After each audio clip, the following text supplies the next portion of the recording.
হঠাৎ মানে সবাই কাজ করবে না, সবাই চলে যাবে। আর শুধু রাত্রে নাইট ডিউটি যেটা বলে না, ওইটা আমি আর আমার আরেকটা কাজ করতো মেয়ে, আর উনি আর আরেকটা ছেলে থাকবে। পরে বললে এখন বাধ্যতামূলক রাত্রে করতেই হইব। পরবর্তীতে নাইট ডিউটিতে ছিলাম। পরে আস্তে আস্তে উনি উনি চালাকি করে ওই যে আমাদের সাথে যে মেয়েটার ছেলেটা ছিল ওদেরকে পাঠায় দিছে। বলতেছে তোমরা চলে যাও, এখন এই যে কয়টা মাল আছে এগুলো ইনট কইরা ওরে আমি বাসায় দিয়ে আসবো। তখন তার আমি জানতাম না যে ওনার মনের ভিতরে কি আসে বেশি। পরবর্তীতে ওরা চলে গেছে। ওরা চলে যাওয়ার পরে উনি আমাকে হঠাৎ করে ডেকে এরকম আর কি প্রপোজ এরকম প্রপোজাল দিচ্ছে আমাকে।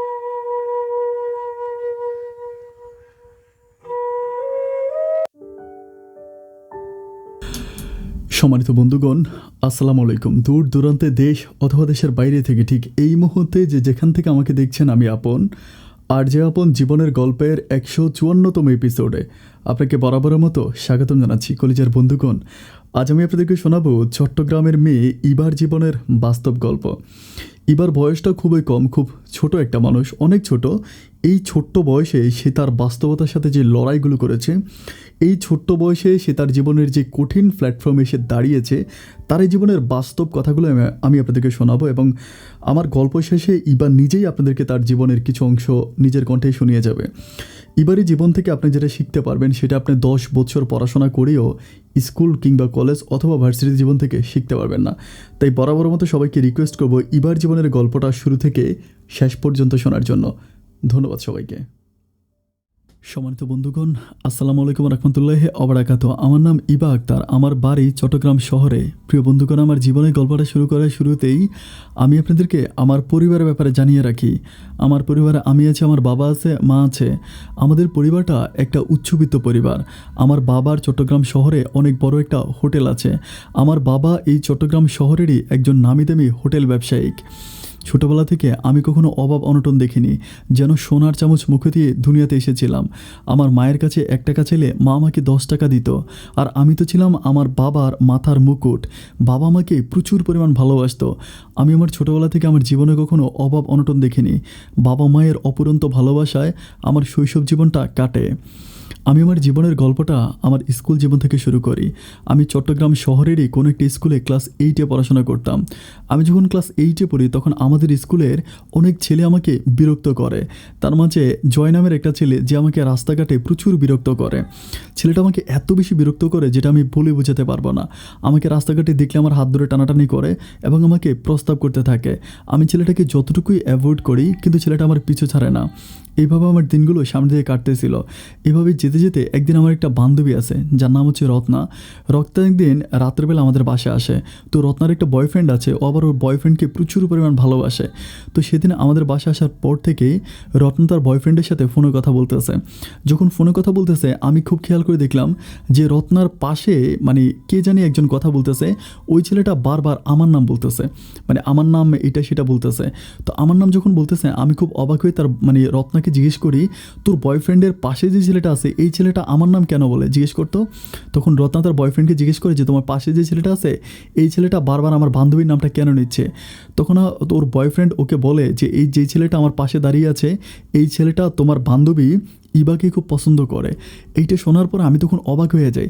অবাক আমি জিজ্ঞেস করি যে ছেলেটা আমাকে পছন্দ করে। তো তখন বলে যে হ্যাঁ, তোকে অনেক বেশি পছন্দ করে।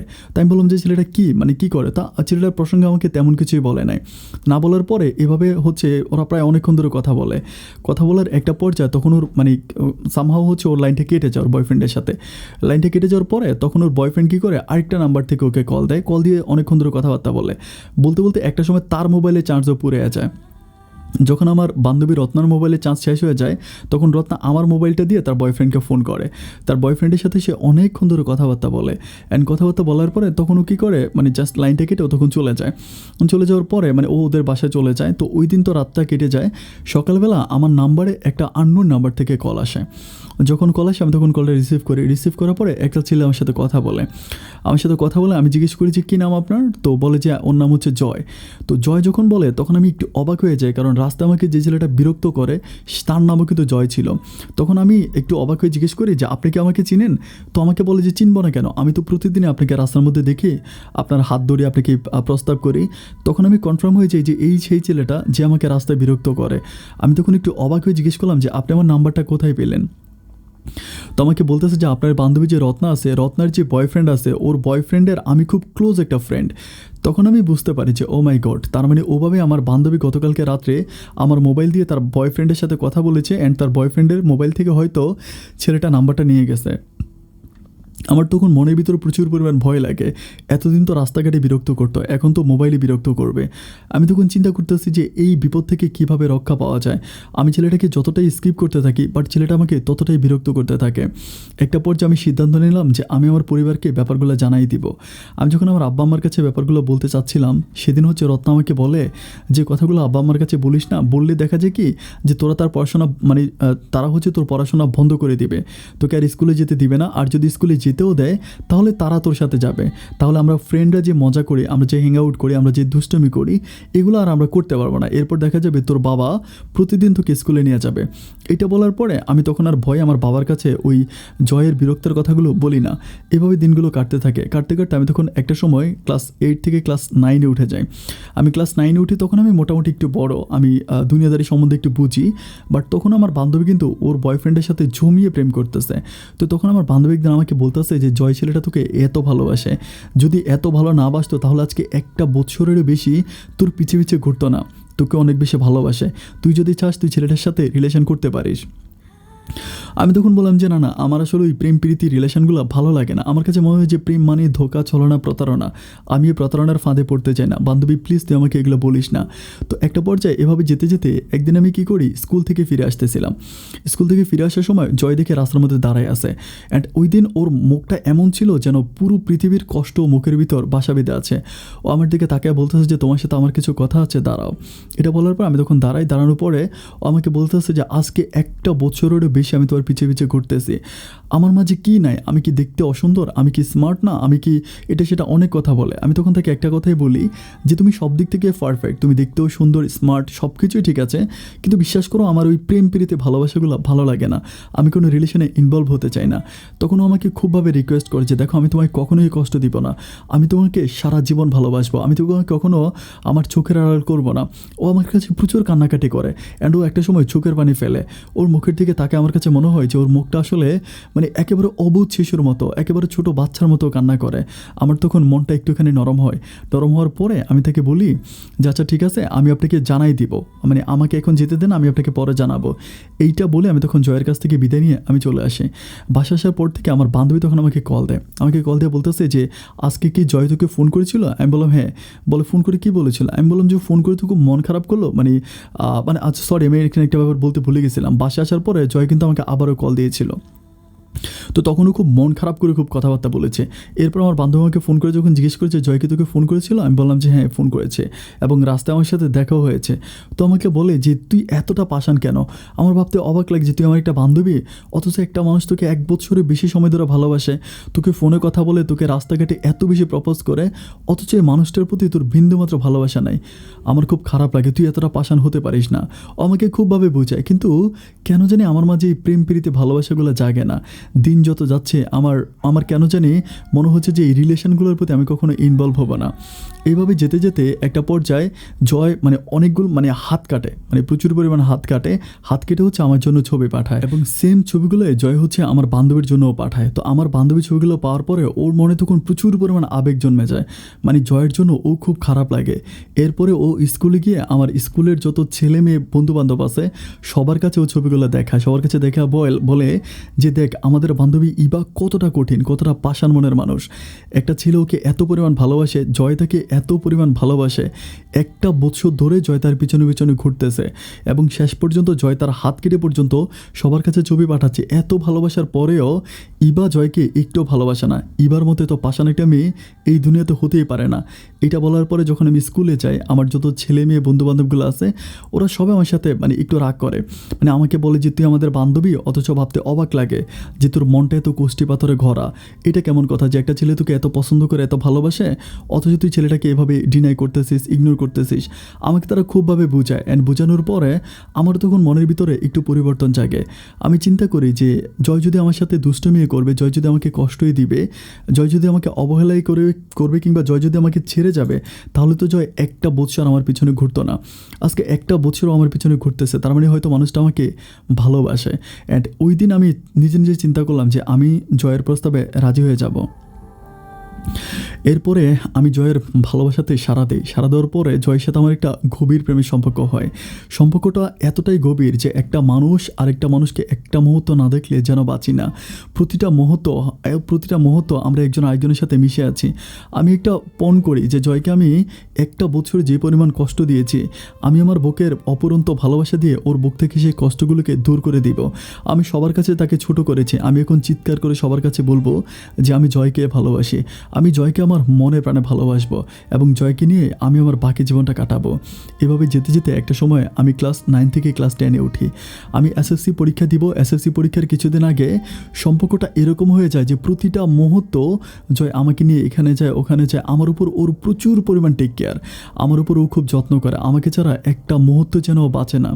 আমার কাছে এরকম মনে হয় যে আমার সাথে ও কথা বলার জন্য অনেক শীতের মধ্যে পর্যন্ত রাতের পর রাত দাঁড়ায় থাকতো আমাকে এক পলক দেখার জন্য। এই মানুষটা যেন কাকতারুয়ার মতো আমাদের বাসার সামনে দাঁড়িয়ে থাকতো, প্রচুর পরিমাণ ভালোবাসতো আমাকে। এই ভালোবাসা আমি কখনো ভুলে শেষ করতে পারবো না। ওর ভালোবাসাটা যেন আকাশ ছোঁয়া ছিল। এভাবে দিনগুলো যেতে যেতে এসএসসি পরীক্ষার কিছুদিন আগে এসএসসি পরীক্ষার 1 থেকে 1.5 মাস আগে হঠাৎ করে একদিন আমার আব্বা বাসাতে প্রচুর পরিমাণ কান্নাকাটি করতেছে।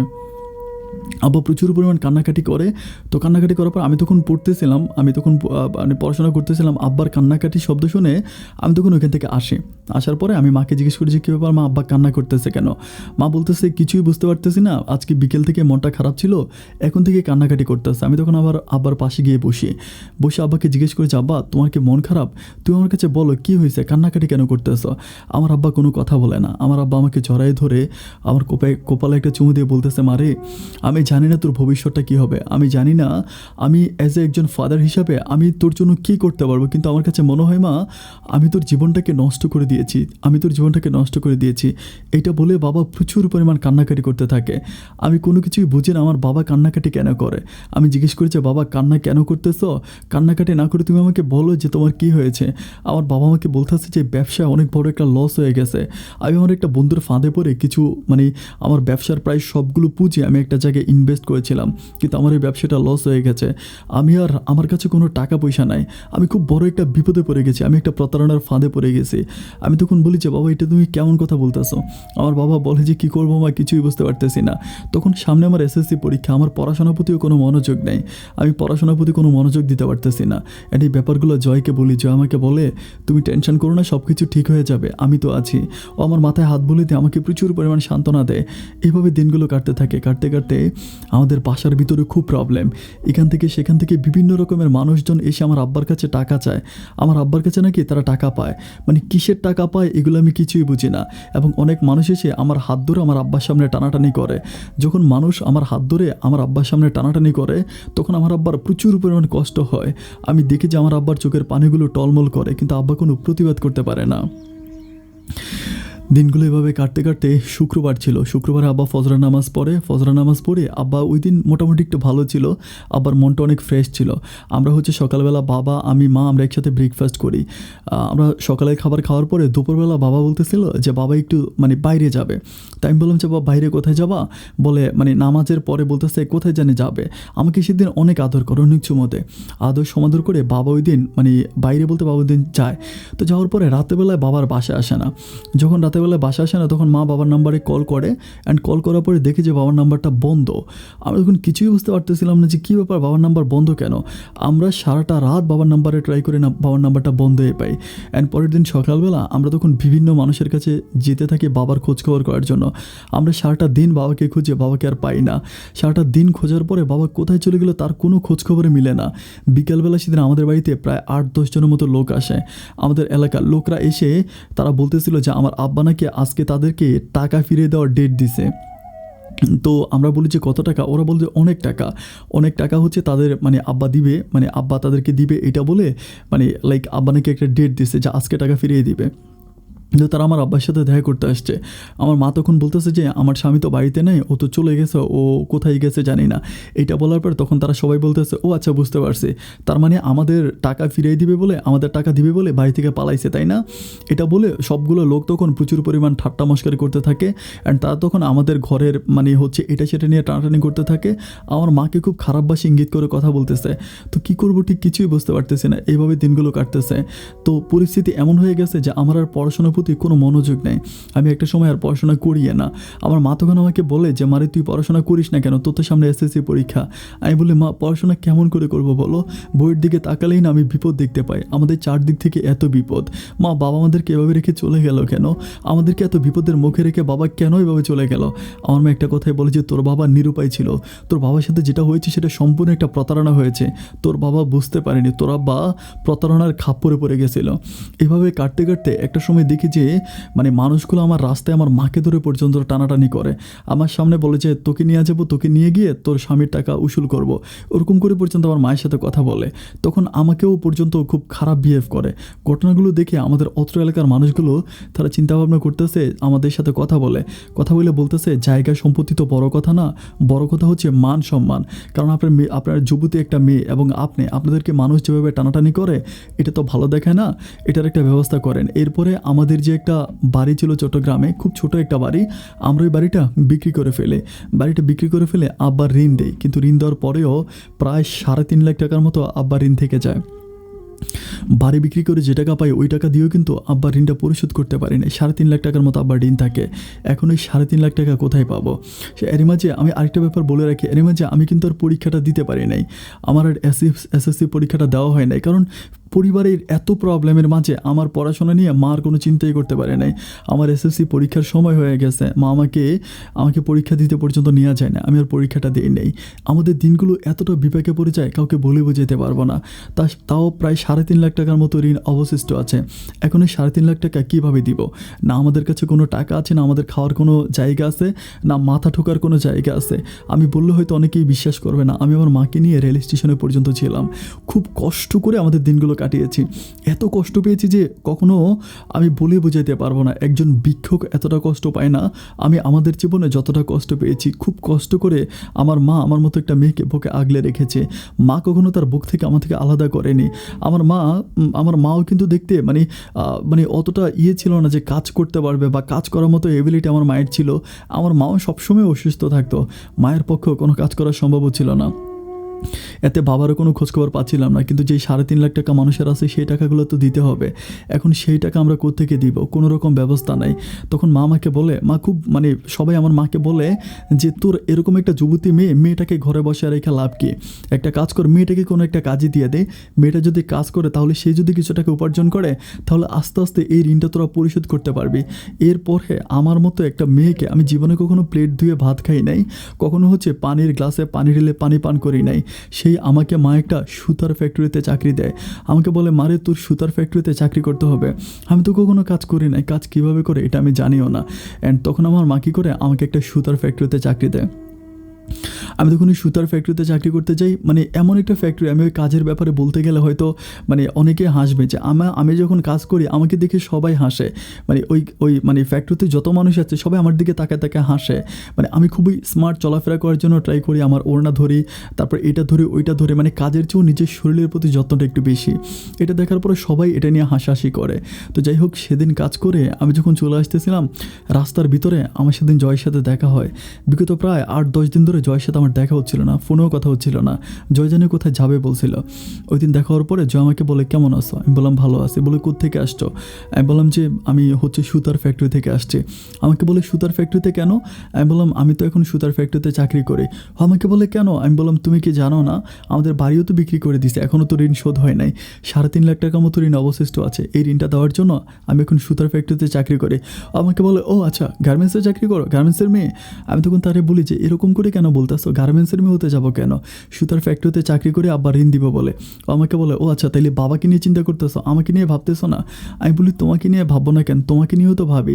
আমাকে বলে যে তুমি কী করে চিন্তা করলা যে তুমি সুতার ফ্যাক্টরিতে চাকরি করলে আমার মা আমাকে বিয়ে করাবে। আমি তখন বললাম যে এটা তুমি কেমন কথা বলতেছো, আমি সুতার ফ্যাক্টরিতে চাকরি না করলে আমার আব্বার ঋণটা কীভাবে দিব। ও আমাকে বলতেছে ওরকম চাকরি বাকরি করলে আমার সংসার করতে পারবা না, আমার সংসার করলে তোমাকে এসব কাজবাজ ছেড়ে দিতে হবে। আমি তখন চিন্তা করি যে আমি মানে খুবই মন খারাপ করে দিন বাসায় গিয়ে মানে প্রচণ্ড রকম কান্নাকাটি করি, অনেক কান্না করি। আমার মা আমাকে বলে যে তুই কান্নাকাটি কেন করতেছিস। আমি বললাম যে মা শোনো, আমার মা কিন্তু জয়ের ব্যাপারে মোটামুটি একটু জানতো। পরে আমি মাকে ডিটেলসে বলি যে মা জয় আমাকে বলে দিয়েছে যে আমি যদি চাকরি করি তাহলে ওর মাকেও কোনোভাবে বুঝাইতে পারবে না বা আমার বিয়েটা হবে না। আমি জয়কে অনেক ভালোবাসি। তো আমার মা তখন আমার মাথায় হাত বলে দিয়ে বলে মারে ঠিক আছে আমিও ব্যাপারটা বুঝতে পারতেছি, তুই চাকরি করলে জয়ের পরিবার তো কখনো মেনে নিবে না। আর জয়ের মা কিন্তু অনেক বড়লোক ছিল, মানে ওরা অনেক বড়লোক, ওদের অনেক টাকা পয়সা। আমার মা তখন আমাকে বলতেছে তাহলে তুই মা চাকরিটা ছেড়ে দে। আমি বলি মা চাকরি ছেড়ে দিলে আমরা খাবো কেমন করে, চলবো কেমন করে, তোমার কাছেও কোনো টাকা পয়সা নাই, আমাদের কাছেও কোনো টাকা পয়সা নাই, আমরা কীভাবে থাকবো। অ্যান্ড এখনও আমি প্রতি মাসে চাকরি করে যে টাকা পাই ওই টাকা দিয়ে আমার মা মানুষের কাছ থেকে টাইম নিছে যে মানে আপনাদেরকে আস্তে আস্তে করে শোধ করে দিব ওই 3.5 লাখ টাকা। এরপরে ওরকম করে আর অভাবে হচ্ছিল না। পরে আমার মা আমাকে বলে যে তুই ঠিক আছে তাহলে তুই চাকরিটা ছেড়ে দে, আমি চাকরি করে আমি ঋণ পরিশোধ করব এটা বলে। তো তখন মা আমাকে খুব বুঝায় যে আমি তো আসি, আমি তো মরে যাই না, এরকম করে বুঝায়। তখন আমি জয়ের সাথে কথা বলি, আমি জয়কে বলি যে আমি যদি চাকরি না করি তাহলে কি তুমি আমাকে বিয়ে করবা, তোমার আম্মার সাথে আমাকে কথা বলাই দিবা। জয় আমাকে বলে যে হ্যাঁ তুমি যদি চাকরি না করো আমি আমার পরিবারের সাথে কথা বলে আমি তোমাকে বউ বানায় নিয়ে আসবো। আমি তখন চিন্তা করি যে অ্যাটলিস্ট যাই হোক আমি তো মানে জয়ের ঘরে যেতে পারবো, আমার তখন এই জিনিসটা চিন্তাভাবনা আসে। এরপরে আমার মা চাকরি করে। তো আমার মা চাকরি করে, এখন আমার মা তো শারীরিক অবস্থা অতটা ভালো না, আমার মা প্রফেশনালি কাজ করতে পারে না, মানে এমন পরিমাণ কাজ করে যে আমার মা দেখা যায় কি যে আমার ডিউটিটা ছিল প্রায় 12 ঘন্টার মতো, আমার মা ঠিক মতো 8 ঘন্টাও কাজ করতে পারে না, মানে 7 ঘন্টা কাজ করার পর আমার মা হাঁফ হয়ে যায়। আমার মা একটু মোটা ছিল, উনি একটু ভালো স্বাস্থ্য ছিল, মায়ের পক্ষে কাজ করা সম্ভব হয় না। মা তখন কাজ করে বসে যায়, আমার বাসায় আসার পর আমি মায়ের অবস্থা এরকম দেখি যে মায়ের পক্ষে আসলে কাজ করা সম্ভব হয় না। মায়ের পক্ষে আসলে কাজ করা সম্ভব হয় না। আমি তখন বুঝতে পারতেছিলাম না যে আমি কী করব। 2 দিন ধরে আমাদের কোনো খাবার নাই। আমি একদিন জয়কে বলি, জয় তুমি কিছু মনে করো না, তোমাকে একটা কথা বলি। ও বলে বলো। আমি বললাম যে আমার মা তো যেখানে চাকরি করতো আমার মা তো এখন আর কাজ করতে পারে না, মানে মায়ের শরীরটা অনেক খারাপ হয়ে গেছে। তুমি যদি কিছু না মনে করো তুমি আমাকে একটু হেল্প করতে পারবা, মানে খুব বেশি না, অল্প কিছু টাকা যদি আমাকে দাও আমি তোমাকে দিয়ে দিব। তখন ও আমাকে বলে ও আচ্ছা মানে মা মেয়ে তো এখন গার্মেন্টস কর্মী হয়ে গেছো, টাকা পয়সা নেই জন্য বড়লোকের ছেলে পাইছো, তাকে পটায় যা নিতে পারো এটা নিয়ে বাঁচো। এই কথাটা শোনার পরে আমার খুবই কষ্ট লাগে, মানে খুবই খারাপ লাগে। আমি চিন্তা করি যে এই মানুষটার জন্য আমি চাকরি পর্যন্ত ছেড়ে দিলাম, সামান্য কিছু টাকা তার কাছে চাইলাম, দিবে না দিলে নাই, অথচ সে আমাকে বলতেছে আমরা নাকি এগুলো ব্যবসা করি। এরপরে আমি আর রাগ করে জয়ের সাথে কথা বলি না। তখন মাকে বলছে মা তোমার চাকরিতে যাওয়া লাগবে না, আমি চাকরিতে যাব। মা আমাকে বলে না না তো চাকরিতে যেতে হবে না, আমি চাকরি করব। এরপরে মা আবারও কষ্ট করে চাকরিতে যায়। ওই দিন বিকেলবেলা আমি যখন বাসা থেকে বের হই, রাস্তায় আমার জয়ের সাথে দেখা হওয়ার পরে আমি তখন তারে বললাম যে তুমি এই কথাগুলো কী বললো আমাকে। ও আমাকে বলে যে যেটা সত্য সেটাই বলেছি। আমি বললাম জয় তুমি তো বলেছ চাকরি ছেড়ে দিলে তুমি আমাকে বিয়ে করবা, এখন তোমার পরিবারের পক্ষে আমার মা আমাকে খাওয়ানো সম্ভব না, আমরা খাওয়া পড়াতেও খুব কষ্ট পাচ্ছি, তুমি একটা কাজ করো তোমার মায়ের সাথে কথাবার্তা বলে আমার বিয়ের ব্যবস্থা করো। এটা বলার পর ও তখন বলে যে তোমাদের এখন ঘর নাই, তোমাদের বাড়ি নাই, এখন আমি আমার মাকে কীভাবে পাঠাবো, অ্যান্ড এভাবে কি মাকে মেনে নিবে। তখন আমি বললাম যে আচ্ছা ঠিক আছে তোমার মা না হয় মেনে না নিবে, তাহলে তুমি তো আমাকে ভালোবাসো, তুমি আমাকে বিয়ে করো, অ্যান্ড তোমার মা রাজি নেই তাতে কী হয়েছে, আমার মা তো রাজি আছে। আমার মায়ের পক্ষ থেকে আমরা দুজন হচ্ছে পারিবারিকভাবে বিয়ে করি, চলো। আমাকে বলে আমার পক্ষে এই মুহূর্তে বিয়ে করা সম্ভব না, হঠাৎ করে উল্টে যায়। আমি তখন বুঝতে পারিনি যে কী ব্যাপার, তুমি এরকম কেন করতেছো? তুমি আমাকে বললে যে চাকরি ছেড়ে দিলে তুমি আমাকে বিয়ে করবা, এখন তুমি বলতেছো যে তোমার পক্ষে বিয়ে করা সম্ভব না। আমাকে বলতেছে আমি এখন পড়াশোনা করি, পড়াশোনা শেষ করবো, তারপরেই না চাকরি করব। আমি তখন তারা বলতেছি যে ওরা একদম হাতে পায়ে ধরে বলতেছে যে জয়, তুমি আমার পরিবারের অবস্থাটা বুঝতেছো, তুমি একটা বারের জন্য তোমার পরিবারের সাথে আমার মাকে কথা বলাই দাও। ও তখন কোনো কথা না বলে ওখান থেকে চলে যায়। আমি ঘরে এসে খুবভাবে মন খারাপ করি। আমি চিন্তা করি যে ও আমার সাথে এমন কেন করতেছে। আমি কিন্তু তখনও বুঝি না যে আমি গরিব বলে ও আমার সাথে এই কাজগুলো করতেছে। এ তো সেই জয় ছিল যে আমার জন্য হাত কাটতো, আমার জন্য রাস্তায় দিনের পর দিন দাঁড়ায় থাকতো, আমার জন্য সবার কাছে ছোট হইতো, আমার জন্য নিজেকে একেবারে ডাস্টবিনের ময়লা বানায় ফেলছিল। অথচ সেই ছেলেটা আমার সাথে এখন আর কথাও বলে না, আমার কাছ থেকে জানি কেমন করে দূরে সরতে শুরু করেছে। যখন এরকম করতে শুরু করছে, আমি একদিন খুব কষ্ট করে তাদের বাসার সামনে যাই। আমি কিন্তু এর আগ পর্যন্ত কোনো দিন তাদের বাড়িতে যাই নাই। সেদিন তার বাসার সামনে যাওয়ার পরে মানে ঠিকানাটাও আমি জানতাম না, আমি আরেকজনের কাছ থেকে ঠিকানা নিয়েছি, আমাকে ঠিকানাও দেয় নাই। বাসার সামনে যাওয়ার পর আমি দেখতে পাই যে ওদের অনেক বড় একটা বাড়ি, মানে বিশাল একটা বাড়ি। বাড়ি দেখার পর আমি অবাক হয়ে যাই। আমি একজনকে জিজ্ঞেস করি এটা কি জয়দের বাড়ি? বলে হ্যাঁ জয়দের বাড়ি। আমি তখন তাকে ফোন করে বলি যে তোমাদের বাসার সামনে আছি, একটু বেরিয়ে আসো। ও তখন বাসার সামনে বেরিয়ে আসার পরে আমি বললাম যে তুমি তুমি আমার সাথে কি করতে চাচ্ছ আমাকে একটু বলো। মানে আমি যখন একটু ওর সাথে একটু রাগান্বিত ভাষায় কথা বলি, ও আমাকে তখন বলে যে আমার ঘরের চাকরানি হওয়ার যোগ্যতা তোর নাই, তাও তোকে ভালোবাসি, এটাই তোর শতকপালের ভাগ্য। এটা বলে ও তখন কোনো কথা না বলে ও তখন ঘরের ভিতরে চলে যায়। আমি তখন চোখের পানিগুলো মুছি আর বলি হাই রে দুনিয়া, এটাই বুঝি দুনিয়ার নিয়ম, এইটাই বুঝি পৃথিবী। আজকে জয়দের যে বাড়িটা ছিল এর চেয়ে অনেক বড় ভারীও কিন্তু আমাদের ছিল। আমি কখনো স্বপ্নও চিন্তা করতে পারি না জয় আমার সাথে এই কাজটা করবে। এরপর আমি বাড়িতে চলে আসি। বাসা আসার পরে আমি মাকে বলি যে মা তোমার আর কাজ করা লাগবে না, আমি মাকে কাজ করতে দিই না। আমি তখন নিজেই কাজে যাই। মা বুঝতে পারে যে জয়ের সাথে আমার কিছু একটা হয়েছে। আমি তখন কাজ করি। তো মা কী করে, মা তখন আর কোনো কাজ করে না, মা তখন বাসায় থাকে। আমি কাজ করি বলতে আমরা যে টাকা পাই সে টাকা দিয়ে তো আসলে কোনো কিছুই হয় না, বাট যেভাবেই পারি তারপরও মা আর আমি কোনোভাবে বেঁচে থাকার জন্য আর কি, মানে পেটের তাগিদে পেট চালানোর জন্য কাজ করি। তো তখন আমি সুতো ফ্যাক্টরিতে চাকরি করার পরে ওই মানে ওখানকার একজন লোক থাকে, উনি আমাকে বলে যে মানে এটা কেমন কথা, একদিন মা চাকরি করতে আসে আরেকদিন মেয়ে চাকরি করতে আসে, ওরকম করে উনি খুব খারাপভাবে আমাদেরকে ইঙ্গিত করে কথা বলে। আমি তখন বলি যে স্যার দেখেন আমাদের পারিবারিক অবস্থাটা ভালো না, আমার মায়ের কন্ডিশনটাও খুব একটা ভালো না, মা একটু অসুস্থ, যার জন্য মায়ের পক্ষ থেকে আমি কাজ করার জন্য আসছি। উনি তখন আমাকে বলে যে মানে মা মেয়ে দুজনে মিলে এভাবে কাজ করে এটা ভালো দেখায় না, একজনে কন্টিনিউ করো। এরপর আমি কন্টিনিউ করি। তো এভাবে কাজ করতে করতে আমি খেয়াল করে দেখি ওই সুতার ফ্যাক্টরিতে কাজ করা একটা লোক বলতে উনি লাইক হচ্ছে ওখানকার ম্যানেজার টাইপের, মানে ম্যানেজারের যে দায়িত্বগুলো আছে উনি ওগুলো পালন করে, স্টাফের বেতন দেওয়া, তারপর হচ্ছে মানে ফ্যাক্টরিতে মানে সব কিছু দেখভাল করা। ওই লোকটা আমি দেখি যে আমার উপরে উনি একটু অন্যভাবে তাকায় বলতে মানে আমি বুঝতে পারি যে উনি আমাকে শারীরিকভাবে আমাকে উপর একটু টর্চার করতে থাকে। মানে বিভিন্ন রকমের কাজ দেখা যায় কি আমি সব কিছুই ঠিকঠাক করছি, এরপরে উনি কাজের মাঝে ভুল ধরে যে এটা হয় নাই, এটা এভাবে হয় নাই, এটা এভাবে করা উচিত ছিল না, এটা এভাবে করা উচিত ছিল।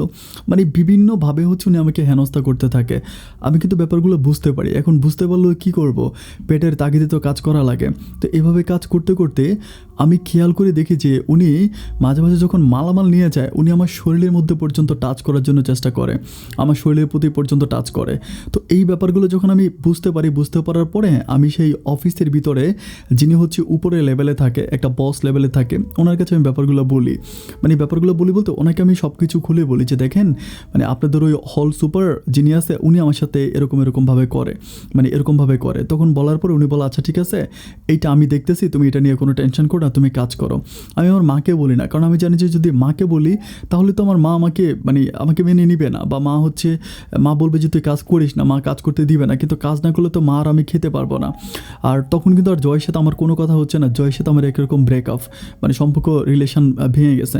এরপরে লাইক হচ্ছে আমি এখানে পরে আমি চিন্তা করলাম তো আলহামদুলিল্লাহ বস যেহেতু বলছে উনি একটা ব্যবস্থা করবে। এরপরে বস ওই লোকটাকে খুব বকা দিয়ে অফিস থেকে বের করে দেয়, মানে চাকরিটা চলে যায়। এরপরে আমি এভাবে কাজ করতেছি, আরও 2 মাসের মতো কাটে।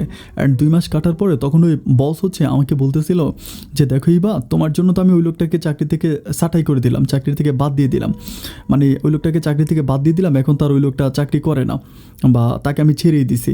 তো তখন তুমি আমার উপর একটু নজর টজর দিও, আমার উপর একটু খেয়াল রাখো, আমার একটু খোঁজখবর নিও।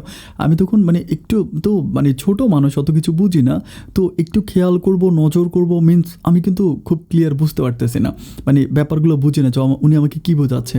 তো আমি তখন তাকে বলি যে স্যার আমি তো আপনার কথা কিছু বুঝতেছি না, মানে আপনি আমাকে কী বোঝাচ্ছিলেন। তো বলে যে মানে আমার একটু খোঁজখবর নেই বা আমার একটু দেখাশোনা করবা, ওরকম করে করে বলে আর কি। তো এভাবে দিনগুলো কাটতে কাটতে আমি একটা পর্যায়ে বুঝতে পারি যে আমার অফিসের ওই বসও কিন্তু মানে আমার উপর একটু বাজেভাবে নজর দেয়। মানে আমি বুঝতে পারি যে উনি আমার উপরে এফেক্টেড। আমি তখন ট্রাই করি যে কী ব্যাপার, যেখানে অফিসের বস আমার উপরে এরকম হয়ে গেছে, আমি তখন বুঝতে পারতেছি না। মাসের তখন 25 তারিখ। আমি চিন্তা করি যে অন্তত মানে 25 তারিখ আমি যদি এখন চলে যাই, তাহলে মানে 5টা দিনের জন্য তো মানে 5 দিনের জন্য তো আমার মানে আমি বেতনটা পাবো না। মানে 5 দিনের জন্য যদি আমি কাজ না করি তাহলে পুরো মাসের বেতনটা আমার হাতছাড়া হয়ে যাবে। এজন্য আমি খুবই কষ্ট করে কাজ করি। তো 25 তারিখ দিনটা কাটে। 26 তারিখের দিন উনি আমাকে বলতেছে যে রাতের বেলায় নাইট করতে হবে। আমাকে বলে যে রাতের বেলায় নাইট করা লাগবে, আমাদের কিছু মাল আসবে, নিউ মাল আসবে, ওইগুলো রাতের বেলায় সেট করতে হবে। আমি তখন রাতের বেলায় তো আসলে রাতের বেলায় কিন্তু কোনো মেয়েরা কাজ করে না, 2-3টা ছেলে কাজ করে। তো সেদিন উনি রাতের বেলায় সবাইকে রেখে দেয়, মানে যত ছেলে আছে ছেলে মেয়ে সবাইকে রেখে দিয়েছে, সবাই আজকে কাজ করতে হবে, ওভারটাইম করতে হবে, ওভারটাইমের জন্য সবাইকে রাখে। তো আমিও তখন থাকি আসলে কী করবো, নিরুপায়। আর আজকে তো 26 তারিখ, আমার টার্গেট হচ্ছে এই মাস চাকরিটা করে আমি সামনের মাসে আরেকটা নতুন চাকরি খুঁজবে, চাকরিটা ছেড়ে দিব, এরকম একটা প্ল্যানিং। তো 26 তারিখ এভাবে যখন রাত আসে, আমি কাজ করতেছি আর আমার বুকের ভিতরে ধুপ ধুপ করে ব্যথা করতেছে। আমি চিন্তা করতেছি যে কোনো সময় হয়তো উনি আমাকে ওনার রুমে ডাকতে পারে বা আমাকে, এরকম একটা ভয় আমার মাঝে কাজ করে। আমার তখন বুকের ভিতরে প্রচণ্ড ব্যথা করে। এরকম করতে করতে যেতে উনি তখন আস্তে আস্তে করে একটা করে মেয়েকে ডাক দিয়া ওইখান থেকে প্রায় সব মেয়েগুলোকে সরাই ফেলে। আর একটা মেয়ে থাকে, যে মেয়েটার নাম হচ্ছে স্বপ্না নামে একটা মেয়ে থাকে। তখন ওই স্বপ্নাকে ডাক দেয়, মানে একটা মেয়েকে ডাক দিয়ে তারপরে মেয়েটার আসে না। আমি জানি না যে মেয়েটা কোথায় যায়। যখন স্বপ্নাকে ডাক দেয় তখন আমি স্বপ্নার একেবারে হাত চেপে ধরি, মানে হাত চেপে ধরে বলতেছি, বোনরে তুই যাইস না, তুই গেলে আমি খুব কান্না করে দিই একদম। আমার চোখের পানিগুলো তখন রাত প্রায় আনুমানিক 2টার মতো বাজে, আমার একদম চোখের পানি পড়ে যায়। আমি স্বপ্নার হাত ধরে বলি তুই যাইস না। পরে বস ওই দূর থেকে আবারও ডাক দেয় যে এই স্বপ্না এদিকে আসো, ডাক দেওয়ার পর আমি তখন একেবারে স্বপ্নার হাত ধরে, স্বপ্না তুই যাইস না। তো তখন স্বপ্না বলতেছে আচ্ছা স্যার আমি আসতেছি, আপনি যান। এটা বলার পরে তখন স্যার চলে যায়, মানে বস যখন চলে যায় তখন স্বপ্না আমাকে বলতেছে কী করবি, তোর যদি এরকমই হবে তুই রাতের বেলায় ছিলি কেন। আমি বলি বোনরে, আমি ভাবছিলাম যে এই মাস চাকরিটা করে তো মানে এখন তো 26 তারিখ, আমি যদি 4-5 দিন চাকরি করি তাহলে 1 মাসের বেতনটা পাবো। আর 1 মাসের বেতনটার জন্য বোনরে আমি 4-5 দিন কাজ করতেছিলাম। এখন এই রাতের বেলা আমি কী করবো, তুই যদি চলে যাস বোনরে, তুই আমারে বাঁচা। এটা বলে ওর হাতে পায়ে চাইপা ধরে ও আমাকে বলে আমি কীভাবে বাঁচাবো। এখন বস আমাকে ডাকছে, আমি জানি বস আমাকে নিবে, নেওয়ার পর আমাকে বাসায় পৌঁছায় দিবে, অফিসের গাড়ি আছে, অফিসের গাড়ি করে। এরপরে হারামিটা তোর উপর নজর দিবে। আমি তখন বলতেছি যে বোনরে, যেমনি পারিস তুই আমার এখান থেকে একটু বাঁচিয়ে দে, আমি তোর পায়ে ধরতেছি।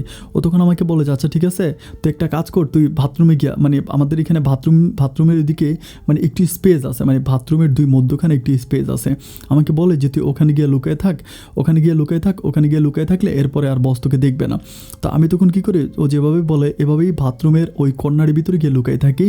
বস তখন 10-15 মিনিট পরে আবারও আসে, আইসা তখন ওকে ডাক দেয়, মানে আমার বান্ধবীটাকে ডাক দেওয়ার পরে বলতেছে ইবা কই। পরে উনি বলে ইবা কই। তো তখন ওই মেয়েটা বলতেছে স্যার ইবা তো বেরিয়ে গেছে। বলে ইবা বেরিয়ে গেছে? বলে হ্যাঁ, কোথায় বেরিয়ে গেছে? বলে যে আমি তো জানি না স্যার, এখান থেকে তো বেরিয়ে গেছে। তখন উনি খুব রাগান্বিত হয়ে মেয়েটাকে খুব কষে ধরে থাপ্পড় মারে, বলে তুই ইবার আইনা দি, ইবা কই গেছে তুই ইবার আইনা দিবি। আমি কিন্তু এখানে বসে বসে সব কিছু শুনতেছি। তো তখন উনি এদিক সেদিক মানে বিভিন্ন জায়গায় খুঁজতেছে, নিচে যায় সিকিউরিটিকে জিজ্ঞেস করে। সিকিউরিটি বলে যে না ইবা তো বের হয় নাই। তখন উনি বলতেছে যে না ইবা তো বের, মানে আমার বান্ধবীকে এসে বলতেছে ইবা তো বের হয় নাই, ইবা কোথায় গেছে। এটা বলার পর তখন উনি সম্ভবত, আমি জানি না, মনে হয় সিসি ক্যামেরা চেক করে। সিসি ক্যামেরা চেক করার পরে উনি তখন ওখানে সিসি ক্যামেরা চেক করে, অ্যান্ড চেক করার পরে উনি 10 থেকে 15 মিনিট পরে আমাকে সেখানে আমার হাত ধরে ফেলে। হাত ধরে বলে কাজের ফাঁকি দেস, মানে কাজ না করে ওখানে বসে আছিস, মানে কাজের ফাঁকি দেস, ওইগুলো বলে খুব খারাপ ভাষায় কথা বলে যে আজকে তোরা আমি বুঝাবো, মানে কাজ কী জিনিস এটা তোকে বুঝাবো। এটা বলে উনি আমার হাত ধরে খুব টানাটানি করতে থাকে। টানাটানি করতে করতে একটা পর্যায়ে উনি আমাকে আমাদের ওই যে আছে লাইক হচ্ছে যে মানে রুম আছে, লাইক আমাকে রুমের দিকে টেনে নিয়ে আছে। আমি তখন বলি যে স্যার এটা কিন্তু মোটেও ভালো হচ্ছে না, বা আমি কিন্তু খুবই মন খারাপ করি পরে উনি আমাকে ওখানে নিয়ে যায়। তারপর আমার যে বান্ধবীটা থাকে, মানে বান্ধবী বলতে ওই যে মেয়েটা থাকে যাকে আমি শেষ পর্যন্ত রেখেছিলাম, সে কীভাবে কেমনে জানি মানে নিচের যে একটা সিকিউরিটি থাকে, সিকিউরিটিকে ডাকে ও তখন মানে উনি কিন্তু দরজা আটকায় না, মানে রুমের ভিতরে নেয় না, পর দরজা খোলায় থাকে। তখন সিকিউরিটি আর এই মেয়েটা আসার পরে সিকিউরিটিটা মানে আমার যে বস আছে, বসকে ডাক দেয়, বলে যে স্যার এভাবে ডাক দেওয়ার পর উনি আসার পর বলছে স্যার সমস্যা কী। তো বলতেছে যে না মেয়েটা কাজ করে না, কাজ না করার কারণে হচ্ছে ওকে একটু পানিশমেন্ট দিব। তো তখন সিকিউরিটি বলতেছে যে পানিশমেন্ট দিবে, তাহলে রুমে কেন আনছেন। মানে সিকিউরিটিটাকে ওই আমার বান্ধবীটা আগেই বুঝাই ফেলে। বুঝানোর পর তখন সিকিউরিটির সাথে আমার বসের হচ্ছে মানে একটু লাইক কথা কাটাকাটি, অনেক কথা কাটাকাটি হয়। একটা পর্যায়ে আমি তখন রুম থেকে বের হই। বের হওয়ার পরে আমার বান্ধবীটা তখন আমাকে নিয়ে রাস্তা মানে একদম রাস্তার মধ্যে চলে আসে। তখন তো আসলে রাত প্রায় তখন 3:30 প্রায় 4টার কাছাকাছি হয়ে গেছে। তো ওই সময় আসলে মানে ঢাকার চট্টগ্রামের রাস্তাঘাটগুলো ওই সময় কিন্তু একটু ব্যতিক্রমধর্মী থাকে। মানে আপনারা অনেকেই বুঝতে পারতেছেন যে রাতের বেলায় হয়তো অনেক মানুষ এই মানে শেষ রাতে ঘোরাফেরা করে। তো ওরকম করতে করতে আমার তখন খুব খারাপ লাগে। একটা রিক্সা আসে। তো রিক্সা ড্রাইভারটাকে মানে আমার বান্ধবীটা বলতেছে যে, ভাইয়া আমরা তো একটু বিপদে পড়ছে, আমাদের সাথে একটু থাকবেন, মানে একটু থাকেন, আমার বান্ধবীটা মিলে আমরা একটা বিপদে পড়ছি।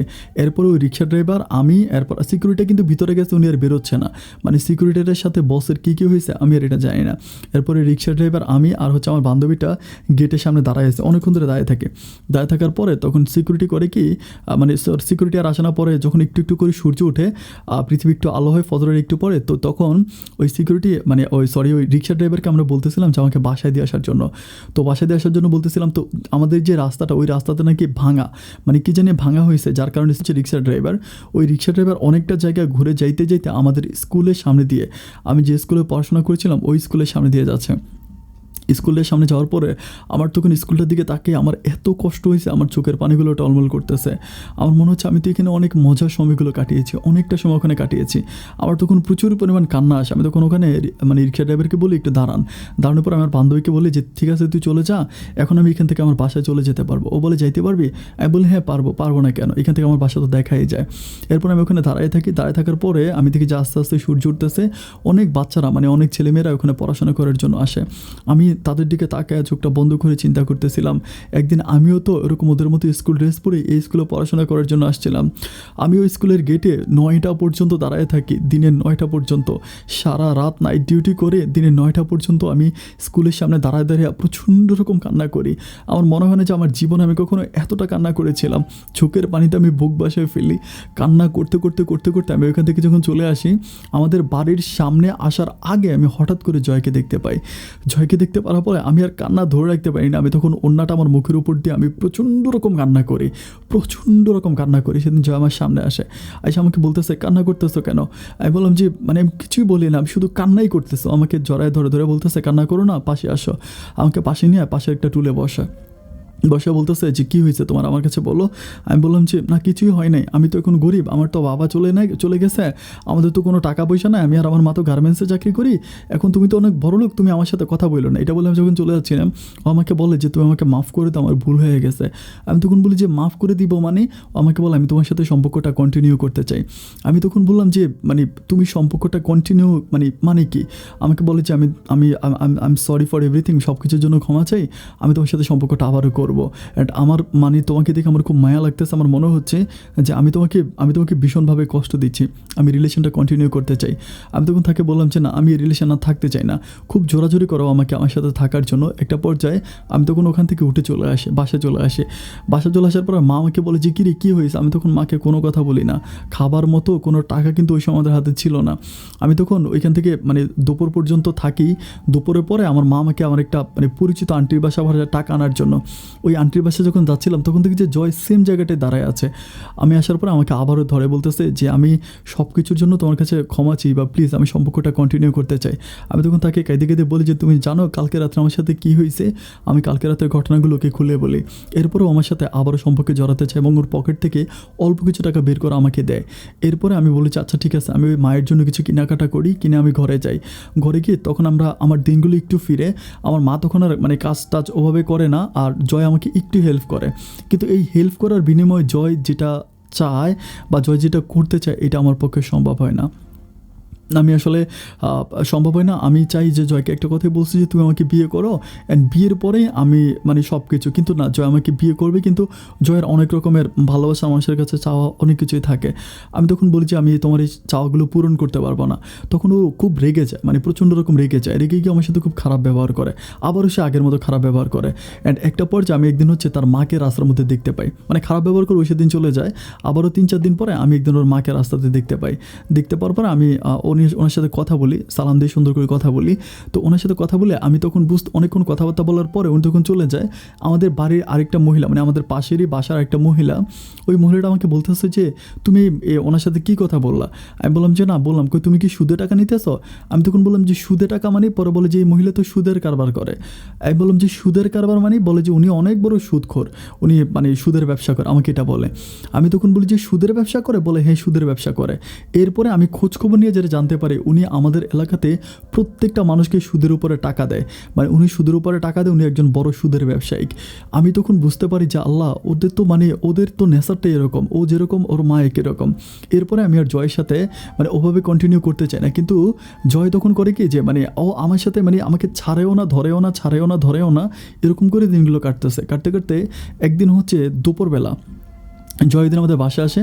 বাসায় এসে খুব কান্নাকাটি করে, মানে খুবই মন খারাপ করে আমার মায়ের কাছে। আমার মায়ের হাতে পায়ে ধরে কান্নাকাটি করে। কেন তো কান্নাকাটি করে আমি ঠিক কিছুই বুঝতেছি না। আমাকে বলে জানটি আমি মানে হচ্ছে ওকে খুব ভালোবাসি, মানে আমার কথা বলেছি খুব ভালোবাসি, অ্যান্ড ও বিদেশ চলে যাবো। আমাকে বলে আমি বিদেশ চলে যাব, আমি বিদেশ থেকে এসে ওকে বিয়ে করবো, আমাকে এটা বলে।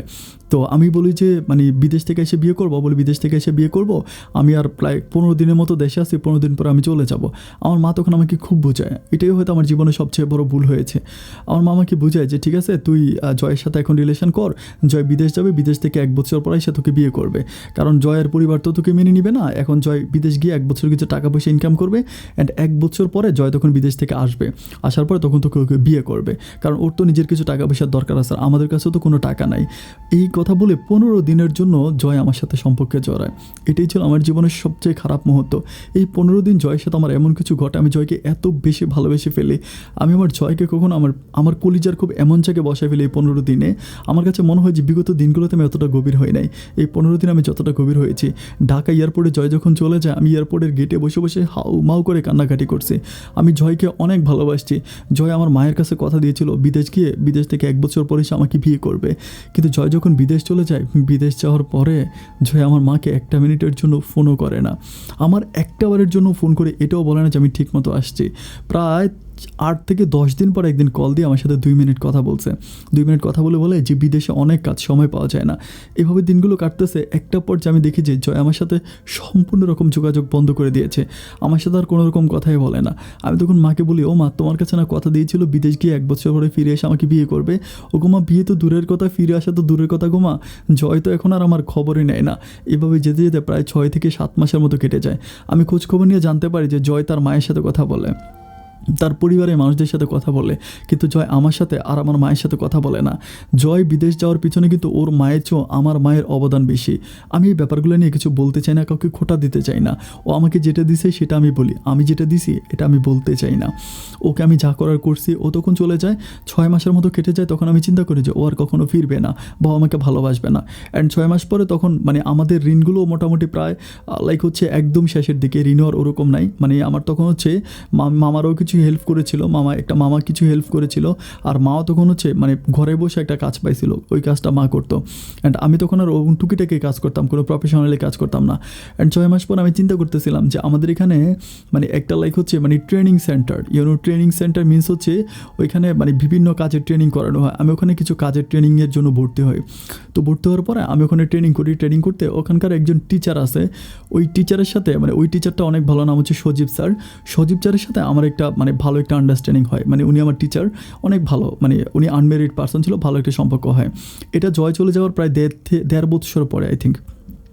এরপরে তো সম্পর্ক হওয়ার পরে উনি তখন আমাকে বলে, আমি তখন ওই ট্রেনিংয়ে কাজ শিখি, মানে আমি কিছু লাইক হচ্ছে কোয়ালিটি প্রোডাক্টের কাজ শিখি, একটা মেশিনারি কাজ, ওইটা শিখি। শেখার পরে তো তখন ওর সাথে আমার ভালো সম্পর্ক হয়। আমি ওখানে কাজ শিখে বাড়িতে বসে আছি, কিছু করি না। তো তখন উনি আমাকে একদিন ফোন করে বলে যে ওনার একটা কোম্পানি আছে। আমাকে বলে যে আমার পার্সোনাল একটা কোম্পানি আছে, তুমি তো কাজ শিখেছো, তুমি তো কাজ জানো, তুমি এখানে এসে আমার প্রোডাকশানে কাজ করো, আমাকে এটা বলে। তো বলার পরে আমি তখন বলি যে আচ্ছা ফাইন, ঠিক আছে, আমি আপনার প্রোডাকশানে কাজ করব। এরপর আমি কী করি, ওনার প্রোডাকশানে আমি কাজের জন্য যাই। তো কাজের জন্য যাই, ওনার এখানে আমি কাজ করি। তো কাজ করতে করতে দিনগুলো খুব ভালোই কাটতেছে, দিনগুলো প্রচণ্ড রকম ভালো যাচ্ছে। উনি আমাকে প্রচুর হেল্প করে, আমিও মানে আমার সাথে সম্পর্কটা এমন যে মানে খুবই মধুর একটা সম্পর্ক, মানে হয় না যে খুব ফ্রেন্ডলি একটা ভালো সম্পর্ক। তো এইভাবে কাজ করতেছে, দিনগুলো কাটতেছে। উনি আবার আমার পরিবার এসে আমার মায়ের সাথে কথা বলে, আমার মায়ের সাথে ওনার খুব ভালো একটা সম্পর্ক, মাকেও মানে খুবই ভালো করে দেখে। তো আমি ওখানে কাজ করি, কাজ করতেছি, দিনগুলো ভালো হয়ে যাচ্ছে। বাট কাটতে কাটতে একটা পর্যায়ে আমি বুঝতে পারি যে উনি আমাকে একদিন প্রেমের প্রস্তাব করেছে, উনি আমাকে ভালোবাসে। ওটা যখন প্রস্তাব করে আমি তখন একটু অবাক হয়ে যাই, কারণ আমার লাইফে তো আসলে ওই প্রেম ভালোবাসাগুলোর প্রতি একটা ঘৃণা চলে আসছে। তখন উনি আমাকে খুব বুঝায় যে আমাকে খুব ভালোবাসে, উনি আমাকে নিয়ে সংসার করতে চায়, আমাকে নিয়ে থাকবে, এগুলো সেগুলো বুঝায়। অনেক বোঝানোর পরে দেন হচ্ছে পরে পরিশেষে হচ্ছে আমার মা আমাকে বলে যে লোকটা তো ভালো, স্মার্ট, দেখতে সুন্দর, বা এডুকেট পার্সন, পড়াশোনা করছে, ও তোকে মানে তোকে বিয়ে করবে, বা ওরকম করে আমার মাও খুবভাবে বোঝায়। তো মাও বুঝায়। আমি তখন চিন্তা করতেছি যে আসলে ওনাকে তো আমি ওভাবে মানে ভালো করে চিনিও না, অফিসে কাজ করি, আর তাছাড়া ওনার সাথে আমার ওইখানে পরিচয়, মানে যেখানে ট্রেনিং সেন্টারে টিচার ছিল। তো এরপরে মা যখন আমাকে খুব ভালোভাবে বুঝায়, আমি তখন বলি ওকে ফাইন, ঠিক আছে। এরপরেই লোকটার সাথে আমি আস্তে আস্তে কথাবার্তা বলি। উনি কিন্তু মোটামুটি একটু ভালোই বয়স ছিল, কিন্তু মানুষ হিসেবে যথেষ্ট রোমান্টিক ছিল, আর উনি আনমেরিড পার্সন ছিল। তো এরপরে সম্পর্ক করি, আমাদের মাঝে একটা ভালো সম্পর্ক হয়। উনি আমার পরিবারে আসে, আমার মায়ের জন্য এটা সেটা নিয়ে আসে, বা আমাকে খুব টেক কেয়ার করে। আমি ওখানে কাজ করি, অ্যান্ড কাজ করে উনি আমার উপর একটু এক্সট্রা টেক কেয়ার করে, আমার উপর একটু এক্সট্রা দেখভাল করে, আমার খোঁজখবর নেয়। এইভাবে সম্পর্কটা সামনের দিকে যাচ্ছে। তো যেতে যেতে ওনার একটা এক্সট্রা চাহিদা থাকে, মানে সেম চাহিদা জয়ের মতো, উনিও এক্সট্রা কিছু। আমি তখন বলি যে দেখেন, আমি এখানে চাকরি করতে আসছি, আপনি আমাকে বিয়ে করবেন, যখন বিয়ে করবেন অ্যান্ড তখন থেকে আমাদের মাঝে ইনশাল্লাহ, মানে তখন উনি আমাকে এটা সেটা বলে বিভিন্নভাবে আমাকে প্রলোভন দেখায়। অ্যান্ড উনিও তখন আমাকে সেম ওই আগের চাকরিটার মতো আমাকে দিয়ে নাইট করানোর জন্য চেষ্টা করে, মানে আমাকে নাইট করতে হবে। উনি যখন একদিন আমাকে বলে যে নাইট করতে হবে, তখন আমি তো বুঝি যে নাইটের কাহিনীটাকে। আমি সেদিন আর নাইট করি না, নাইট না করে আমি তখন চাকরিটা একরকম ওইখান থেকে মানে ছেড়ে দিব, ওরকম একটা প্ল্যানিং করে ফেলি।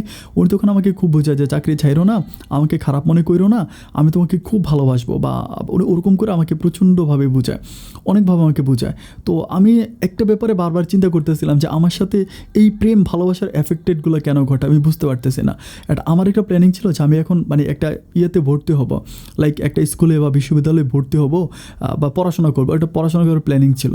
চাকরিটা করে যেহেতু ভালো টাকা আমি বেতন পাবো, কিন্তু ওনার ওই কারণে আমার চাকরিটা একদম চলে যাওয়ার পথে, আমার এখানে চাকরি করা আর সম্ভব হয় না।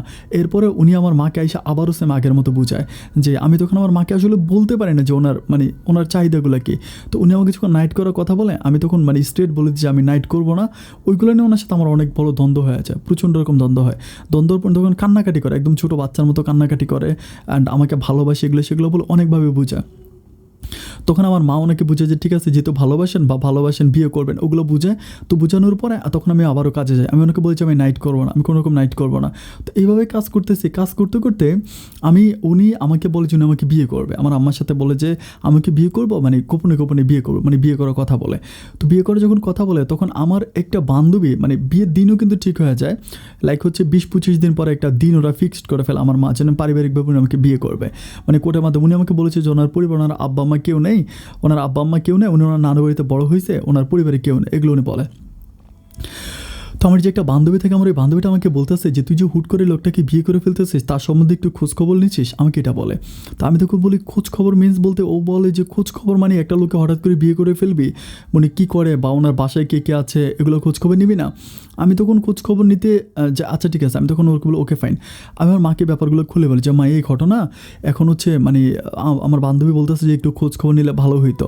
এরপরে মাকে করে মানে খোঁজখবর নেয়, মানে ওনার আরেকটা মানে ওই অফিসে আরেকজন লোক আছে, মানে অফিসার পোস্টের, ওই অফিসার লোকটার সাথে আমার মা কথা বলে আমার মা আমার মা কি জানি কি শুনে আমার মা আমার সাথে আর কথা বলে না। প্রায় 2-3 দিনের মতো হয়ে যায়। মা মানে কেমন যেন পুরো গম্ভীর হয়ে যায়, পুরো চুপ হয়ে যায়। আমি তো মাকে জিজ্ঞেস করছি, মা কী হয়েছে, কী ব্যাপার নিয়ে তোমার তো মন খারাপ? তখন আমার মা আমাকে বলে যে সবাই আমাদের দুর্বলতার সুযোগটা নেয়।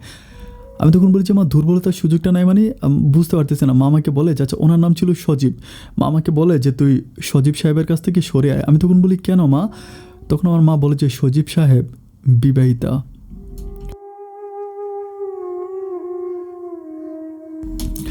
আমার মা আমাকে বলে উনি নাকি বিয়ে করছে এবং ওনার বউ আছে। এটা শোনার পরে আমি তখন আসমান থেকে পড়ি। আমার তখন এত পরিমাণ কষ্ট হয় যে আমি সেকেন্ড লাইফে আরেকটা শট খেলাম। আমি লোকটাকে বিশ্বাস করেছিলাম এবং ভালোবেসেছিলাম, কিন্তু বুঝতে পারিনি যে এতটা কষ্ট পাবো। এরপরে আমি তখন ওখান থেকে চাকরিটা কমপ্লিটলি ছেড়ে দিয়ে বাড়িতে চলে আসি। বাসা আসার পরে প্রায় এভাবে আরও 15-20 দিন পরে উনি তখন 15-20 দিন মিন্স হচ্ছে 1 মাসের মতো কাটে। 1 মাস পরে উনি তখন আমাদের বাসায় এসে উনি তখন আমার মাকে আবারও আমার মাকে উনি শুধু আমার মাকেই বুঝায়, আমাকে না।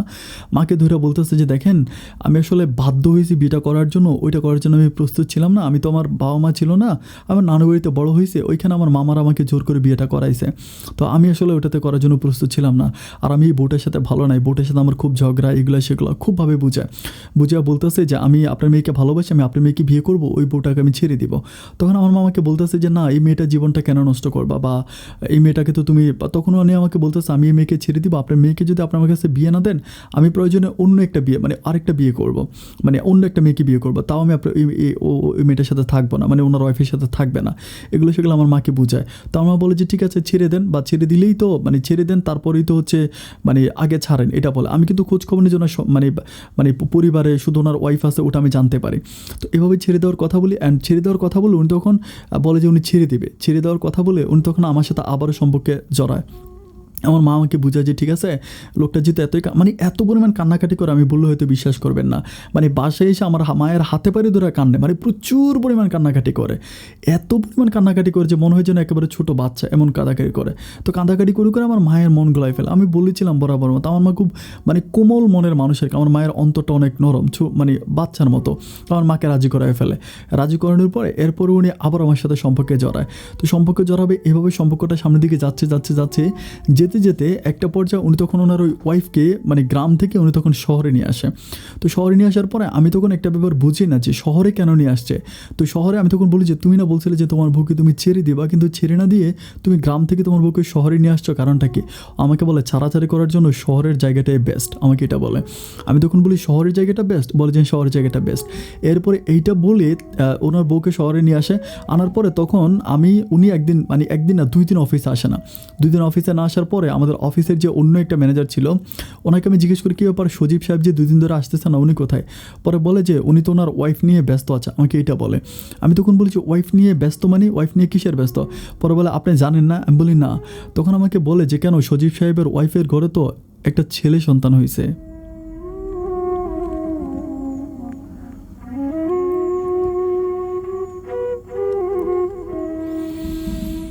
আমার মনে হয় সেদিন আমি আমার লাইফে এত বড় শট খেয়েছি আমি বলে বোঝাইতে পারবো না। আমি কান্না করতে করতে বাড়িতে চলে আসি। বাড়িতে আসার পর আমার মাকে জড়ায় ধরে প্রচণ্ড রকম কান্না করে মাকে বলি। আমার মা আমাকে বলে যে লোকটা এত খারাপ, এত খারাপ, এত খারাপ মানুষ হতে পারে, আল্লাহু আকবার। আমার মা তখন আমাকে বলে যে এখানে আর চাকরিতে যাইস না, চাকরিটাই বাদ দে। এরপরে কিছুদিন পরে, লাইক 3 থেকে 4 দিন পর উনি আমাদের বাসায় আসে। বাসায় এসে উনি সেমভাবে আমার মাকে আবারও পটানোর জন্য ট্রাই করতেছে। আমার মাকে বলতেছে বাচ্চা নাকি ভুলবশত হয়ে গেছে। আমাকে বলে যে বাচ্চাটা ভুলবশত হয়ে গেছে। আমার মা বলে বাবা তোমার পায়ে ধরি, আজকের পর থেকে তুমি আর কখনো আমার মেয়েকে বিরক্ত করো না, বা তুমি আমাদেরকে ছেড়ে দাও। একটা পর্যায়ে আমার মা ওই লোক থেকে বাঁচার জন্য আমার মা ওখান থেকে চাকরিটা পর্যন্ত, আমার মা ওইখান থেকে বাসাটা পর্যন্ত চেঞ্জ করে ফেলে। আমরা একটা বাসাটা চেঞ্জ করে ওই জায়গা থেকে অনেক দূরে চলে আসি। এখানে এসে আমি আমার মাকে নিয়ে খুব কষ্টে আমাদের দিনগুলো কাটাচ্ছি, খুব কষ্টে আমাদের দিনগুলো কাটে, খুবই কষ্টে আমাদের দিনগুলো কাটে। আর এইভাবে কাটতে কাটতে কিছুদিন পরে আমার মা হঠাৎ করে খবর পায়, মানে আমার মা হঠাৎ করে খবর পায় আমার আব্বা নাকি মানে একটা জায়গায় আছে, আব্বার সন্ধান পায় কোন একজনের কাছে। সন্ধান পাওয়ার পর আমার মা তখন ওখানে যায়। যাওয়ার পরে আমার আব্বাকে দেখে, এগুলো অনেক বছর পর আমার আব্বাকে দেখে। দেখার পরে আমার মা আমাকে বলে যে তোর বাবাকে দেখেছিলাম একটা জায়গায়, তুই যাবি? আমাকে বলে। আমি তখন বলি আচ্ছা ঠিক আছে যাবো। বাবা কোথায় থাকে? তখন আমার মা আমাকে নিয়ে ওইখানে যায়, আব্বা যেখানে কাজ করে ওখানে যায়। ওখানে যাওয়ার পরে আমি তখন আমার বাবাকে দেখতে পাই আমার বাবা দাঁড়ায় দাঁড়ায় হচ্ছে তাবিজ, যারা দ্বারা হচ্ছে ওই যে তাবিজ, লাইক হচ্ছে যে আপনারা যে হাতে যে পাথর হয় না, বিভিন্ন রকমের পাথর, তাবিজ মিন্স হচ্ছে আংটি, ওই যে আংটিগুলো হয়, পাথরের আংটি, পাথরের মানে এটা সেটা পাথরের জিনিসপত্র দাঁড়ায় বিক্রি করে। আমি তখন আব্বার দিকে তাকে আব্বাকে জড়ায় যেয়ে ধরে আমি খুব কান্না করি, মানে প্রচণ্ড কান্না করে রাস্তার ভিতরে। আব্বা আমাকে জড়ায় ধরে খুব কাঁদে। আমার যেই বাবা কখনো একটা শার্ট 2 দিন গায়ে দিত না, একটা জুতা কখনো 2 বার পরতো না, আমার এই কোটিপতি বাবা আজকে রাস্তার পাশে দাঁড়ায় পাথর বিক্রি করতেছে। আবার দিকে তাকে আমার চোখের পানিগুলো টলমল করতেছে। আমি আব্বাকে বলি বাবা, ও বাবা আমাদের দিনগুলো কেন এরকম হয়ে গেল, আমরা কি অন্যায় করছিলাম আল্লাহর কাছে। আব্বা সেদিন আমাকে চুমো দিয়ে আদর করে, খুবই আদর করে, প্রচুর পরিমাণ আদর করে। আব্বা আমাকে এত আদর করে মনে হয় না যে ছোটোবেলা থেকে বাবারই আদর ভালোবাসা আমি কখনো পেয়েছিলাম। এরপরে বাবা আমাকে আদর করে বাবা আমাকে বলে যে ঠিক আছে আমি বাসায় ফিরবো, 2-3 দিন পরে তোমরা বাসায় যাও। এরপরে আমি আর আমার মা মিলে বাসায় আসি। আমি যেদিন বাসায় আসি, বাসায় ওই দিন রাতের বেলায় হচ্ছে, ওই দিন রাতের বেলায় আমরা খবর পাই যে আমার আব্বা নাকি মারা গেছে।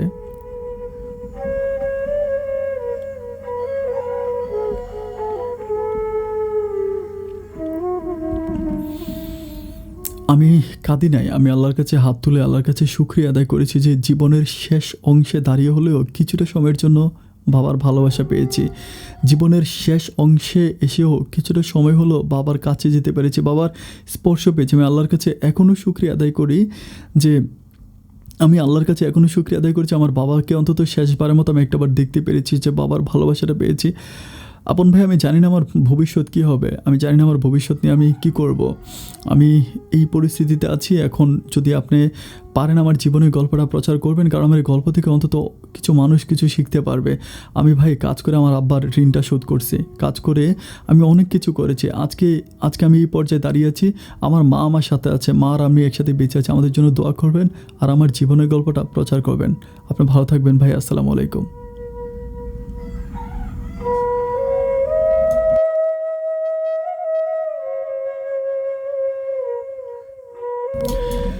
সম্মানিত বন্ধুগণ, আমি এই অংশে সরাসরি ইবার সাথে কথা বলবো।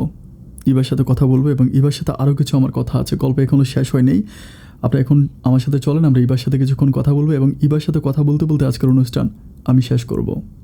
তোমার কাছে আমার প্রশ্ন হচ্ছে, তোমার লাইফে প্রথম যে মানুষটা ছিল তার নাম হচ্ছে জয়, যে কিনা খুব খুবই টেকনিক্যালি তোমার জীবনে আসছিল এবং তোমার জীবন থেকে একটা সময় চলেও গেল, আবারও কান্নাকাটি করে ফিরে আসলো এবং সবশেষ বিদেশ যাওয়ার পরে তোমার কাছ থেকে সম্পূর্ণ সম্পর্কটা সে ছিন্ন করে দিল বা তোমাকে ভুলে গেল, তোমার সাথে তার কোনো সম্পর্ক রাখলো না। এবং সর্বশেষ তোমার জীবনে সজীব আসলো, যিনি ছিল তোমার অফিসের বস। ওনাকেও খুব খারাপ বলবো না, উনিও তোমাকে বিয়ের অনেক অনেক প্রলোভনে দেখিয়েছে। আমি কাউকে ছোট করতে চাই না, কিন্তু তোমাকে তোমার মায়ের কাছেও প্রস্তাব পাঠিয়েছিল, কিন্তু তুমি এবং তোমার মা এখানে একটা ব্যাপার ভুল করেছো। এটা আমি না, যারা গল্প শুনছে তারাও বলবে যে তোমার মা এবং তোমার চিন্তা করা উচিত ছিল যে তার স্টিল এই মুহূর্তে তার বউ আছে। তোমার মা যদি বলতো যে ঠিক আছে, তুমি যদি আমার মেয়েকে ভালোবেসেই থাকো, এখনই তুমি তোমার বউকে ছেড়ে দাও এবং আমার মেয়েকে বিয়ে করো। তো এটা না করে তোমরা, তার ওই বউ ছিল, তুমিও তার সাথে কন্টিনিউ রিলেশনটা করেছো, এটা তোমার মাও জানতো মেবি। তারপরেও ওইখান থেকে তুমি একটা শর্ট খেয়েছো। এটা আসলে শর্ট খাওয়ার মতো ব্যাপার। তার বউ যেহেতু ঘরে আছে, সে যেহেতু ঘরে যাচ্ছে, বউয়ের সাথে তার শারীরিক সম্পর্ক হবেই, অ্যান্ড বউয়ের ঘরে বাচ্চা আসবে। That is very easy. এটা তোমাদের ভুল ছিল, এটা তোমার এবং তোমার পরিবারের ভুল ছিল, তোমরা এটা ভুল সিদ্ধান্ত নিয়েছো। এখন তুমি খুব ছোট করে জয় এবং সজীবের উদ্দেশ্যে যদি তোমার কিছু বলার থাকে, জয়, আমি তো জয়ের কথাই বলবো যে জয় বিদেশে আছে, সে অনেক ভালো আছে। আল্লাহ এই ধরনের মানুষগুলোকে ভালোই রাখে। আমি জানি না কেন তারা ভালো থাকে, কিভাবে তারা ভালো থাকতে পারে। জয়কে উদ্দেশ্য করে কি তোমার ছোট্ট করে কোনো কথা বলার আছে জয়ের জন্য? ওর বিরুদ্ধে আমার বেশি কিছু বলার নাই, জাস্ট এতটুকুই বলবো, ও যেখানে থাকে ভালো যাতে থাকে। ও আমাকে অনেক আশা দিত যে ও আমাকে বিয়ে করবে, অনেক ভালোবাসে, অনেক আশা দিত। কিন্তু সবাই আমাকে বলতো যে ও আমার সাথে যোগাযোগ অফ করে দিবে, কিন্তু আমি এই জিনিসটা কখনো বিশ্বাস করতাম না। বিদেশে তো যাওয়ার আগেও লাস্ট তো পর্যায়ে বিদেশে যাওয়ার আগেও কিন্তু তুমি বারবার তাকে এই জিনিসটা বলেছিলে যে তুমি তো বিদেশে গিয়ে আমার সাথে যোগাযোগ করবা না, আমার সাথে কথা বলবা না, কিন্তু মানুষটা তখনও তোমাকে বলেছে যে না, আমি বিদেশে গিয়ে তোমার সাথে অবশ্যই কথা বলবো, আমি 1 বছর পরে ফিরে আসবো। সে কমিটমেন্ট করেছিল তোমার মায়ের সাথে, এরপরে সে আর আসে নাই। না, সে আসেও না, সে যোগাযোগ অফ করে দিছে, আমাকে অনেক কথা শোনাইছে। যার কারণে শরীরে কলঙ্ক মেখেছো, তুমি কলঙ্ক মেখেছো, আসলে তার কিছুই হয় নাই। সে বিদেশ থেকে একটা পর্যায়ে আসবে, সে কি এসেছে? এখনও কোনো খোঁজখবর পেয়েছো তুমি? না না, সে আসে নাই, সে বাহিরে। আচ্ছা, এরপর যিনি ছিল সজীব সাহেব। সজীব সাহেব আমি বলবো যে প্যাডের তাগিদে আর কি, তোমার বাবার ঋণ পরিশোধ করার জন্য তুমি ওই মানুষটার আশ্রয় নিয়েছো বা ওই মানুষটার অফিসে চাকরি করেছো।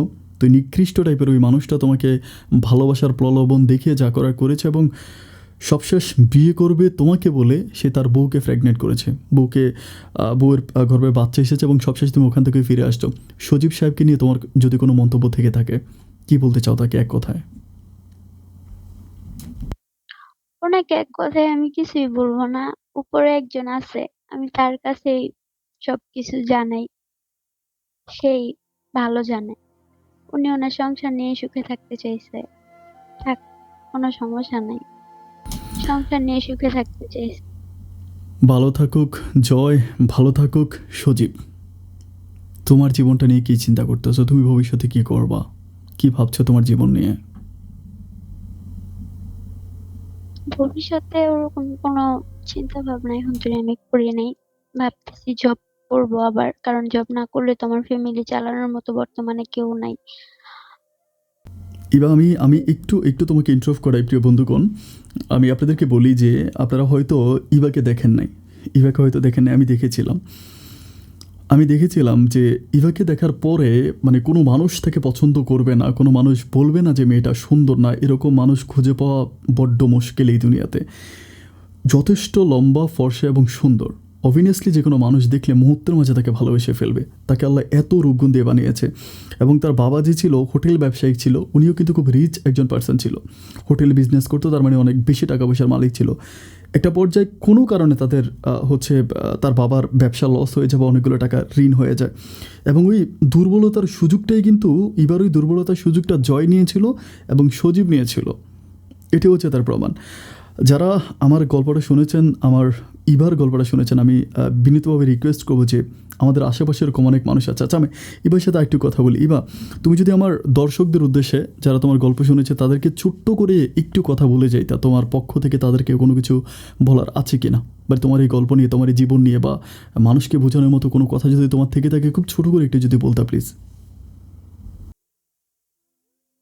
তাদেরকে বলার মতো কোনো ভাষা এবং কি কোনো কথা আমার জানা নাই। কি বলবো আমি তাদের, সেটাও আমার জানা নাই। আজকে আমার এই গল্প শুনে যদি কেউ তোমাকে পড়াশোনার সুযোগ করে দেয়, যদি কেউ বলে যে তোমাকে পড়াশোনা করাবে বা পড়াশোনার কোনো সুযোগ তোমাকে করে দেয়, তুমি পড়াশোনা করবা কিনা?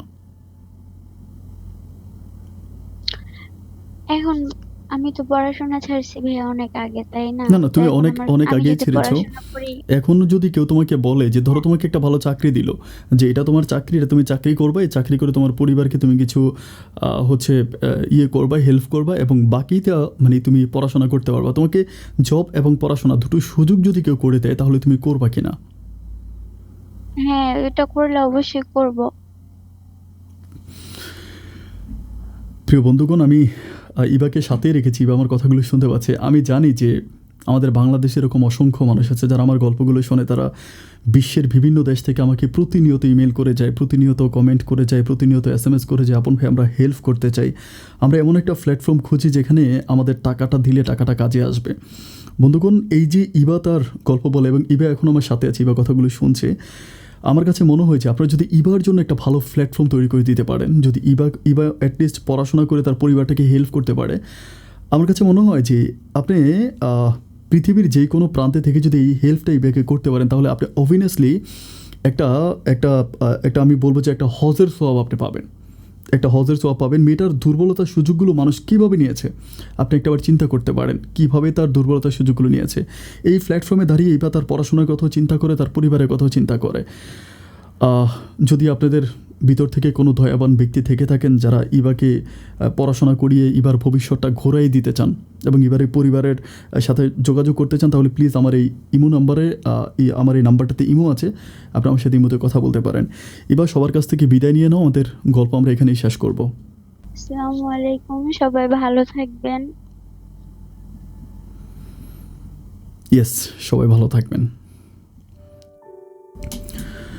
প্রিয় বন্ধুগণ, এবার জীবন যুদ্ধের গল্প আমি আপনাদেরকে শুনিয়েছি। খুব ছোট একটা মানুষ, বয়স অনেক ছোট, মানে তাকে দেখলে আপনারা কেউ বলবেনই না যে এই মেয়েটা তার জীবনে এতটুকু যুদ্ধ করেছে, এত পথ অতিক্রম করেছে। তাকে দেখলে বোঝাই যায় না জীবনের সাথে মেয়েটা কেমন যুদ্ধ করেছে। এটা তার সামনে না দাঁড়ালে, তার পাশে না বসলে আপনি এই ব্যাপারটা কোনোভাবেই বুঝতে পারবেন না।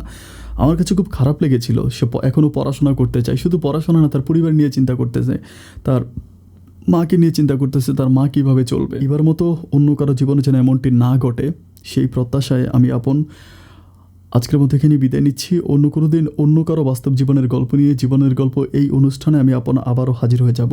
এই পর্যন্ত সবাই ভালো থাকবেন, সুস্থ থাকবেন। আল্লাহ হাফেজ।